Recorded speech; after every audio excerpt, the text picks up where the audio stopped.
Hello అండి. Welcome to my channel. నేను మీ శిరీష. అందరూ ఎలా ఉన్నారు? ఈరోజు మేము ఒక గుడికి వచ్చాము. ఆ గుడి మన ఆంధ్రప్రదేశ్లో ఉంది. మీరందరూ ప్రతిరోజు ప్రతి ఒక్కరూ చూడగలిగే దేవుడు ఒకే ఒక్క దేవుడు. అదే మన అరసవల్లిలో ఉన్న సూర్యనారాయణమూర్తి టెంపుల్కి వెళ్తున్నాం.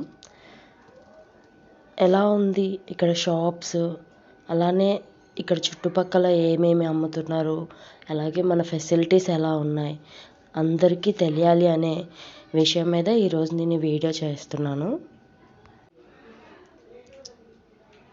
ఇక్కడ ముఖ్యంగా గుడికి ఎదురుగానే కోనేరు అనేది ఉంది. ఈ కోనేరు పేరు ఇంద్ర పుష్కరిణి. ఈ పుష్కరిణి చూడ్డానికి చాలా ప్రశాంతంగా, ఎంతో ఆహ్లాదకరంగా కనిపిస్తుంది. అలానే పాత జ్ఞాపకాలు కూడా గుర్తుకొస్తున్నాయి. మేము ప్రతి సంవత్సరం అరసవల్లి టెంపుల్కి వెళ్తాము, సూర్యదేవుడి గుడికి. లాస్ట్ ఇయర్ కూడా వెళ్ళాము. అప్పుడు మేము వెళ్ళినప్పుడు పుష్కరిణిలో పిల్లల ఈతల పోటీలు అవి జరిగాయి. అవి చాలా చాలా బాగున్నాయి. అలానే టెంపుల్కి వచ్చేసరికి సూర్యభగవానుడి గుడి చాలా అంటే చాలా ప్లెజెంట్గా ఉంటుంది. మీరు కూడా వెళ్ళండి. అండ్ గోపురం కూడా మనకి వీడియోలో కనిపిస్తుంది, దర్శనం చేసుకోండి.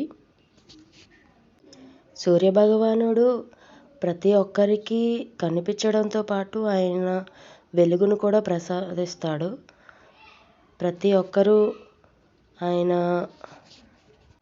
ఆయన ప్రసాదించే వెలుగులో చల్లగా బతుకుతున్నాడు. బట్ ఈ మధ్య కొంచెం ఎండలు పెరిగాయి.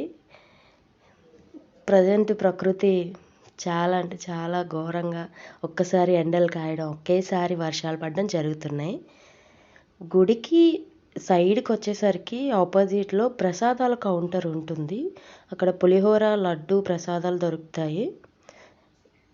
గుడి నుంచి కొంచెం ముందుకు వచ్చి కోనేరు పక్క సైడ్ని అన్నప్రసాదం కూడా జరుగుతుంది. మీరు భోజనం టైంలో అంటే మధ్యాహ్నం సమయంలో వెళ్తే తప్పకుండా ప్రసాదం స్వీకరించండి.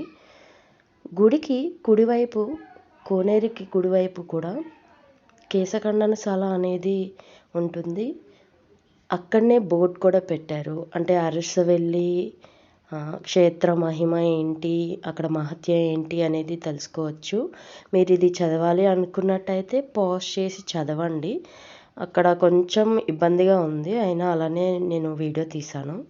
అండ్ కొంచెం అది దాటి ముందుకు వస్తే అక్కడనే వాష్రూమ్స్, ఏదైతే స్నానాలు ఫ్రెష్ అవ్వాలనుకున్నా ఉంది. ఆ పక్కనే గోశాల. అండ్ ఇక్కడ కృష్ణుడు చాలా అంటే చాలా బాగా ప్రతిష్ఠించారు. అండ్ ఆవులు కనిపించలేదు, బట్ చిన్న చిన్న దూడ పిల్లలు, చాలా చిన్ని పెయ్యలు, అప్పుడే పుట్టిన పెయ్యలు అన్నీ ఉన్నాయి. గోశాల అంటే ఆవులు పెయ్యలు ఉంటాయి, చిన్న చిన్న దూడ పిల్లలు అని అనుకున్నా. బట్ అక్కడ ఆవులు వచ్చేసరికి మేతకు వెళ్ళినట్టున్నాయి మేము వెళ్ళే సమయానికి. గుడి మాత్రం చాలా బాగుంది. అండ్ ప్రతి ఒక్కరూ విజిట్ చేయాల్సిన గుడి ఇది.